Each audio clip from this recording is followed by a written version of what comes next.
Ito naman malungkot na balita sa Bansalan, Davao del Sur, na comatose po ang isang boksingero.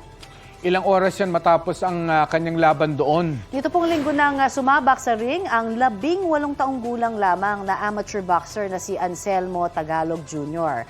Umabot sa 3 round ang laban kung saan siya natalo. Kwento ng ina at mga kasama ni Anselmo, nahimatay siya matapos po ang ilang oras at hindi na nagising. Isinugod po siya sa ospital sa Digos City at nakita na may namuong dugo o blood clot sa kanyang ulo. Dinala siya sa Davao City kung saan naoperahan siya Miyerkules ng umaga.